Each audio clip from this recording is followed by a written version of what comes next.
காலையில நேரமே கோவிலுக்கு போகணும்னு சொல்லி விட்டேன். இன்னும் அவங்க ரெண்டு பேர்த்தையும் காணோம். தேவா வந்தா கூட போதும்.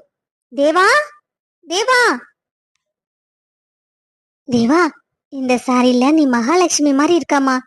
ரொம்ப அழகா இருக்க. சரி வா, நாம கிளம்பலாம். கோவிலுக்கு கொண்டே இதெல்லாம் கொடுக்கணும். மத்ததெல்லாம் கார்ல கொண்டே வச்சாச்சு. நாமளும் கிளம்புனாதான் சரியா இருக்கும். சரி சித்தி. சித்தி, இன்னும் ராதா? நானும் வந்துட்டேன். மேடம், நாம எல்லாம் கிளம்பலாம். நீ பசங்க ரெண்டு பேரும் வரலையா?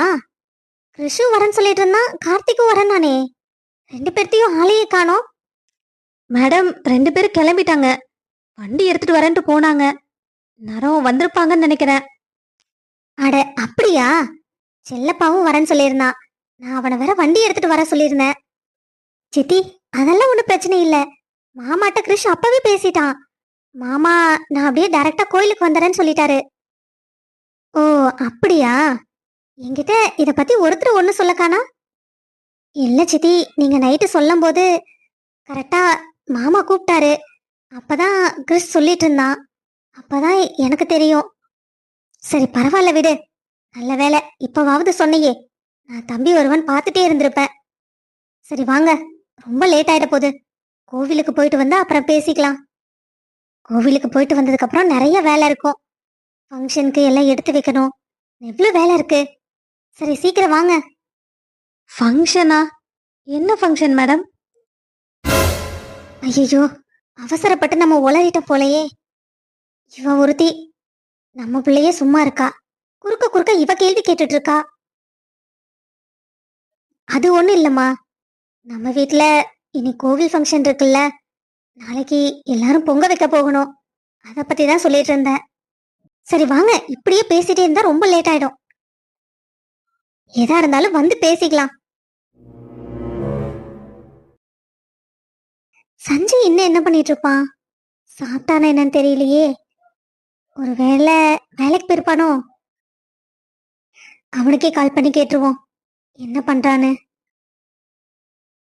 சேல்ஸ் எல்லாம் வர வர ரொம்ப கம்மியா இருக்கு. நீங்க எல்லாம் பார்த்து கொஞ்சம் ஹார்ட் ஒர்க் பண்ணியே ஆகணும் கண்டிப்பா. ஆனா சார், இப்போ ரொம்ப டல்லா இருக்கு. ரொம்ப வரவங்களும் குறைஞ்சிட்டாங்க. உங்களுக்கே தெரியும்ல, பக்கத்துல ஒரு பெரிய மால் ஆயிருக்கு. அந்த மால்க்கு கஸ்டமர்ஸ் நிறைய போக ஆரம்பிச்சிட்டாங்க. அப்ப நீங்க அதுக்கேத்த மாதிரி முன்னாடி டிசைன்ஸ் எல்லாம் மாத்துங்க, கலெக்ஷன்ஸும் மாத்துங்க. ட்ரெண்டிங்ல என்ன இருக்கோ அத முன்னாடி வைங்க. தானா கஸ்டமர்ஸ் உள்ள வர ஆரம்பிச்சிருவாங்க. ஆனா சார், நம்ம கிட்ட இருக்க கலெக்ஷன்ஸே அவ்வளவுதான். அதுக்கு நாம போய் இன்னும் நிறைய கலெக்ஷன்ஸ் வேணும்னு சொல்லணும். ஆனா கொண்டு வரது எல்லாமே பழைய கலெக்ஷன்ஸ் மட்டும்தான் கொண்டு வராங்க. சரி, அத நான் என்னன்னு பாக்குறேன். இப்போதைக்கு நீங்க முன்னாடி இருக்க கலெக்ஷன்ஸ் எல்லாம் ஃபர்ஸ்ட் மாத்துங்க. இப்போ ட்ரெண்ட்ல என்ன இருக்கோ அத கொண்டு வாங்க. அதுக்கப்புறம் மத்ததெல்லாம் பாத்துக்கலாம். நான் பேசுறேன். என்ன திடீர்னு கனி கால் பண்றா? சரி, எல்லாரும் இப்ப போய் வேலையை பாருங்க. என்ன மேடம், திடீர்னு கால் பண்ணிருக்கீங்க? ஒன்னும் இல்ல. நீ என்ன பண்ற, சாப்பிட்டியான்னு கேட்கலான்னு தான் கூப்பிட்டேன். ஒருவேளை வேலைக்கு வந்திருப்பியோன்னு தோணுச்சு, அதான். ஆமா கனி, இப்போ இங்க ஒர்க் எல்லாம் ரொம்ப டல்லா போயிட்டு இருக்கு. பிசினஸும் வர வர குறைஞ்சிட்டே வருது. அதான் என்ன பண்றதுனே தெரியல. டேய், எத்தனை நாளைக்கு நீ இப்படியே வேலைக்கு போயிட்டே இருக்கலாம்னு நினைக்கிற? நீயே ஓனா பிசினஸ் பண்ணலாம்ல. பிசினஸா? நானா? என்ன கனி சொல்ற? இதெல்லாம் எனக்கு ஒத்து வருமா? அது மட்டும் இல்ல, எனக்கு என்ன தெரியும் நான் பிசினஸ் தொடங்குற அளவுக்கு? அந்த அளவுக்கு நாலேஜ் எல்லாம் எனக்கு சுத்தமா கிடையாது. டேய், நாலேஜுங்கிறது நம்ம அனுபவத்து மூலமா கூட கத்துக்கலாம். இவ்வளோ நாளா நீ அங்க இருக்க, நிறைய உனக்கு ஐடியாஸ் இருக்கும். அதெல்லாம் வச்சு நீ தனியா பிசினஸ் பண்ணாதானே நீயும் முன்னுக்கு வர முடியும். நீ எது கேட்டாலும் இல்லைன்னு சொல்லாம அப்பதான் உனக்கு கிடைக்கும்டா. ஆனா கனி, ஆனா வேண்டாம், ஆவனாவும் வேண்டாம். நீ ரொம்ப யோசிக்காத. கம்பெனி இந்த மாதிரி ட்ரெஸ் கலெக்ஷன்ஸ்க்கே ஒரு ஒரு கடை ஆரம்பிப்போம். கொஞ்சம் ரொம்ப பெருசா வேண்டாம், கொஞ்சமா ஆரம்பிப்போம். அதுக்கப்புறமா நம்ம மத்தத பாத்துக்கலாம். ஆட, நீ வேற கனி. இங்க பக்கத்துல ஒரு மால் ஆரம்பிச்சிருக்காங்க. அங்கேயே நிறைய கிரவுட் போயிடுதான். கஸ்டமர்ஸ் எல்லாம் இங்க வரதே இல்ல. இங்கேயே ரொம்ப டல்லா போயிட்டு இருக்கு. இதுல நான் எங்க போய் பிசினஸ் ஆரம்பிக்கிறது? அதெல்லாம் சரிப்பட்டு வராது. சஞ்சய், உனக்கு இத பத்தி நல்ல நாலேஜ் இருக்கு சஞ்சய். மால் ஆரம்பிச்சாலும் இன்னும் பெரிய கடை ஆரம்பிச்சாலும் அவங்க அவங்க டேலண்ட்டை பொறுத்து தான் கஸ்டமர்ஸ் வரவும் போகவும் இருப்பாங்க. ஒன்றும் இல்லை, நீ ஒரு கடைக்கு போற, அங்க கஸ்டமர் வர கஸ்டமர்கிட்ட நல்லா பேசுறீங்கிட்ட போவாங்களா, இல்ல சில்லு சில்லுன்னு சண்டைக்கு போவாங்களே அந்த கடைக்கு போவாங்களா? அந்த மாதிரி நிறைய டிஃப்ரென்ஸ் இருக்கு. நம்ம கம்முனு பிஸ்னஸ் பண்றது எனக்கு நல்லதுன்னு தோணுது. நானும் கல்யாணத்துக்கு அப்புறம் எப்படி இங்க வேலைக்கு வந்துட்டு இருக்க முடியும்? உன் கூட சேர்ந்து உன் கூடவே நானும் கடையை பார்த்துக்குவல்ல. ஓஹோ! எனக்கு இப்பதான் மேடமோட ஐடியா புரியுது. என்ன விட்டுட்டு ஒரு 8 மணி நேரம் உங்களால பிரிஞ்சிருக்க முடியாது. அப்படிதானே? அப்பாடா, எப்படியோ கண்டுபிடிச்சிட்டியா?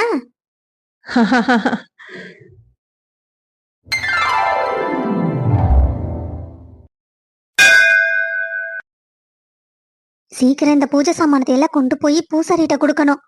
பூஜைக்கு வேற நேரம் ஆயிடும். சீக்கிரம் போலாம். சித்தி கூடயும் நாமளும் போயிட்டு கிளம்புனாதான் சரியா இருக்கும். என்னாச்சு, 2 பேரும் அங்கேயே நின்னுட்டீங்க? அட தேவா, நான் வேற பூக்கலசத்தை மறந்துட்டு வந்துட்டேன். நீ இந்த பூஜை சாமானத்தை கொண்டு போய் பூசாரிட்ட கொடு. நான் பூக்கலசத்தை எடுத்துட்டு வந்துடுறேன். ஆனா சித்தி, இது உங்களை தானே கொண்டு வர சொன்னாங்க. நாங்க கொண்டு போய் கொடுத்தா ஏதாவது சொல்ல போறாங்க. அதெல்லாம் ஒண்ணு இல்லம்மா, நீ கொண்டு போ. நம்ம குடும்பத்துல இருந்து ஒருத்தர் கொண்டு போய் கொடுத்தா சரி. அதனாலதான் சொல்றேன், நீ தான் கொண்டு போய் கொடுக்கணும். இதுல யோசிக்க என்ன இருக்கு? போய் கொடுங்க. நான் போய் பூக்கலசத்தை மட்டும் எடுத்துட்டு வந்துடுறேன். சீக்கிரம் வந்துருவேன். இப்ப என்ன பண்றது? சரி விடு, நாமளே கொண்டு போய் கொடுத்துடலாம். தேவ், தேவா, என்னாச்சு? என்னாச்சு கார்த்திக்? இங்க வா, நான் உங்ககிட்ட கொஞ்சம் பேசணும். ராதா, பரவாயில்ல, நீ போயிட்டு வா. நான் கொண்டு போய் பூசாரிட்ட கொடுக்கறேன். சரி, பூஜைக்கு வேற நேரம் ஆச்சுன்னு அப்பவே மேடம் சொல்லிட்டு போனாங்க. நாமளே கொண்டு போய் கொடுத்துருவோம். தேவா, இந்த சாரி உனக்கு ரொம்ப நல்லா இருக்கு. ஆமா, நான் உங்ககிட்ட ஒண்ணு கேக்கட்டா? ஏன் உங்க சித்தி திடீர்னு வெளியில வந்தாங்க? நான் அவங்கள பார்த்துட்டு தான் உள்ள வந்தேன். என்ன இன்னும் அந்த அம்மாவை காணோம்? பூஜைக்கு வேற நேரம் ஆயிடுச்சு. கலச பூஜை வேற பண்ணணும். பூக்கலசத்தையும் காணோம், தட்டையும் காணோம். இன்னும் எவ்வளவு நேரம் ஆகும்னு தெரியலையே. கம்முனு ஐயாவுக்கு கூப்பிட்டு சொல்லுவோமா? 6:45 ஆச்சு, இன்னும் கொண்டு வரலன்னு என்ன பண்றது? 7 மணிக்கு வேற மாங்கல்ய பூஜை பண்ணணும். கம்முனு ஒரு ஆளை தாட்டி விடுவோமா? ஆளை போய் சொன்னாங்கன்னா ஐயா கண்டிப்பா நேரமே தாட்டி விட்டுருவாரே. இவ்வளவு நேரம் ஆனதே இல்ல இத்தனை வருஷத்துல. ஆனா இன்னைக்கு என்னமோ இவ்வளவு லேட் ஆயிட்டே இருக்குது. என்னம்மா, நீ பூஜை தட்டை கொண்டு வர? சாமி, அம்மா பூக்கலசத்தை எடுத்துட்டு வரேன்ட்டு போனாங்க. அதனாலதான் தட்டை நான் வாங்கிட்டு வர வேண்டியதா போச்சு. கல்யாணம் ஆகாத பொண்ணுங்க இந்த பூக்கலசத்தையும் இந்த தட்டையும் தொடக்கூடாது. அது கூட சொல்லலையா உனக்கு? நீ பாட்டுக்கு இருந்தது தூக்கிட்டு வந்துட்டியாமா? என்ன இது? அது மட்டும் இல்ல, அந்த குடும்பத்தை சேர்ந்தவங்க மட்டும்தான் இந்த தட்டையும் பூக்கலசத்தையும் கொண்டு வந்து கொடுக்கணும். சாமி, எனக்கு அத பத்தி தெரியாது. அத பத்தி என்கிட்ட யாரும் சொல்லல. என்ன மன்னிச்சிடுங்க. இனி இந்த தட்டை வச்சுட்டு அந்த குடும்பத்தை சேர்ந்த அந்த அம்மா கையால தான் பூத்தட்டு கொண்டு வந்து கொடுக்கணும். இத்தனை வருஷமா பெரியம்மா இருந்தாங்க, இந்த மாதிரி எந்த குறையும் வச்சதே இல்ல. இந்த வருஷம் தான் சின்னம்மாவை கொடுத்துட சொன்னேன். ஆனா அதுக்குள்ள இப்படி வந்து நீ பூஜையை கெடுத்துட்டியே. சாமி, கிரிஷ், நான் எதுவும் தெரிஞ்சு பண்ணல. எனக்கு தெரியாது. இத பத்தி மேடம் என்கிட்ட எதுவும் சொல்லல. நான் அது ஐயா, உங்க வீட்டுக்கு வந்த பொண்ண நான் சொல்றேனே தப்பா நினைக்காதீங்க. இந்த பொண்ணு யாரு என்னங்கிற விவரம் தெரியாது. இந்த பொண்ணு போய் இந்த பூத்தட்டை கொண்டு வர்றது கொஞ்சம் கூட சரியில்லை. ஐயா குடும்பத்தை சேர்ந்த கல்யாணம் ஆன பொண்ணுங்க மட்டும்தான் இந்த பூத்தட்டை தொடணும். தேவாம்மா கொண்டு வந்திருந்தா கூட கல்யாணம் ஆகாம தேவாம்மா கூட இந்த பூத்தட்டை தொடக்கூடாது. அப்படிப்பட்ட சூழ்நிலையில இந்த பொண்ணு எப்படி இந்த பூத்தட்டை கொண்டு வர முடியும்? நீங்க சொல்றது எங்க குடும்பத்தை சேர்ந்த கல்யாணம் ஆன பொண்ணுங்க மட்டும்தான் பூத்தட்டை தொடணும். அப்படிதானே? ஆமா ஐயா, அதுதான் இத்தனை வருஷமா முறையா நடந்துட்டு இருந்ததும் கூட. ராதா, நீங்க ஒண்ணும் கவலைப்படாதீங்க. பூசாரி, இதோ வரேன். ஐயா இப்ப எங்க போறாரு? இவ்வளவு பெரிய பிரச்சனைக்கு எப்படி இவரால தீர்வு சொல்ல முடியும்? ஐயா, என்ன மன்னிச்சிடுங்க. தெரியாம பண்ணிட்டேன். எனக்கு தெரிஞ்சிருந்தா கண்டிப்பா இந்த பூஜை தட்டை நான் தொட்டிருக்க கூட மாட்டேன்.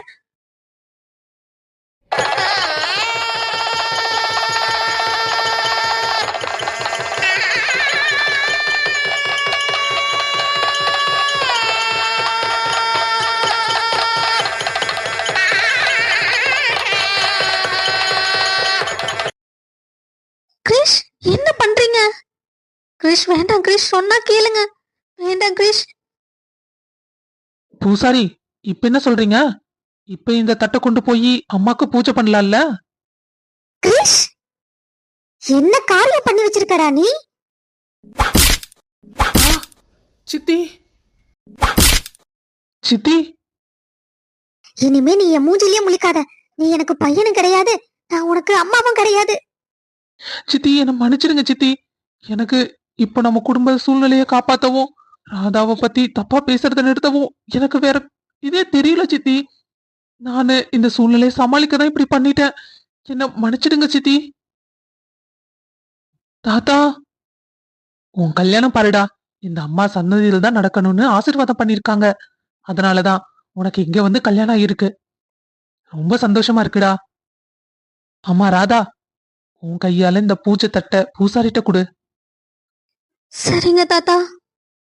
ரொம்ப சந்தோஷமா. பெரியம்மா கையால வாங்கினது இப்போ பெரியம்மா மருமக கையால வாங்குறேன். டே மச்சான், என்ன மன்னிச்சிடுடா. நான் ஒண்ணு நினைச்சேன், ஆனா இங்க நடந்தது என்னமோ வேற. எனிவே, கங்க்ராட்ஸ்டா. நீங்க 2 பேரும் எப்பவும் இப்படியே சந்தோஷமா இருக்கணும்.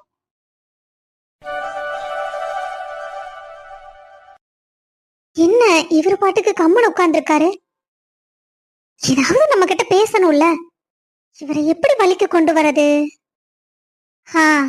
ஐடியா. ஐயோ அம்மா, ஆ, வயிறு வலிக்குதே. ஐயோ, ஏங்க வயிறு ரொம்ப வலிக்குதுங்க அம்மா. தேனு, என்னாச்சு உனக்கு? ஏங்க எனக்கு ரொம்ப வயிறு வலிக்குதுங்க. என்னால தாங்கவே முடியல. எனக்கு ரொம்ப வலிக்குது. தேனு, நீ கவலைப்படாத. வா, நம்ம ஹாஸ்பிடல் போலாம். சரியாயிடும் உனக்கு. பயப்படாத. இல்லங்க, இது என்னமோ எனக்கு சூட்டு வலி மாதிரி தெரியுது. நீங்க கொஞ்ச நேரம் என் கூடவே இருக்கீங்களா? என்னங்க பயந்துட்டீங்களா? நான் சும்மா சொன்னேன். தேனு, உனக்கு எதுல விளையாடணும் கொஞ்சம் கூட அறிவே இல்லையா? என்னது நீ இப்படி விளையாடிட்டு இருக்க? நான் என்னமோ ஏதோ பயந்தே போயிட்டேன் தெரியுமா? வர வர உனக்கு எதுல விளையாடணும் விளையாடக்கூடாதுன்னு கூட தெரியறது இல்லையா தேனு? உங்ககிட்ட எல்லாம் பேசுறதே வேஸ்ட். ஏங்க நான் சும்மா தான் சொன்னேன்.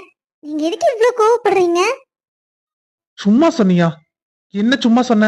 எது எதை சும்மா விளையாட்டுக்கு பண்ணணும்னு கூட உனக்கு தெரியாதா தேனு? நான் என்னமோ ஏதோ பயந்தே போயிட்டேன். உனக்கு உண்மையிலேயே வழி வந்தா கூட நான் என்ன நினைப்பேன்? நீ இப்படி விளையாடிட்டு இருக்க இந்த சமயத்துல. பின்ன என்ன, நீங்க என்ன கண்டுக்கவே இல்ல.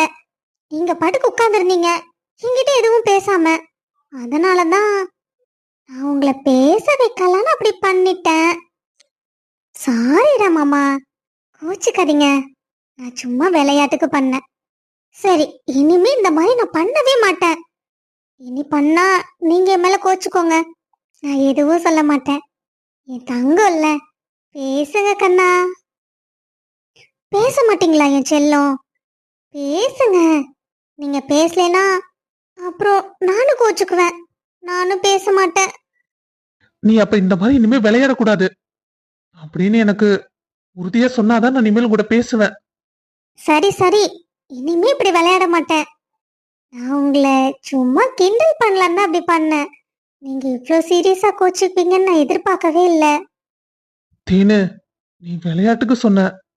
ஆனா உனக்கும் நம்ம குழந்தைக்கு ஏதாவதுன்னா என்னால தாங்கிக்க முடியாது. நீ ஏன் அதை பத்தி யோசிக்காம இப்படி என்கிட்ட விளையாடுற? என் மேல கோபம் இருந்தா என்ன 2 அடி கூட அடிச்சிடு. அதுக்காக இந்த மாதிரி விளையாடாத. லவ் யூடா மாமா. லவ் யூ பொண்டாட்டி. எப்பவும் நீ இப்படியே சிரிச்சுக்கிட்டு சந்தோஷமா இருக்கணும். அதுதான் எனக்கு வேணும். அதான் நீங்க என் கூட இருக்கீங்களே, அப்புறம் என்ன? இப்படியே தான் நான் இருப்பேன் சந்தோஷமா.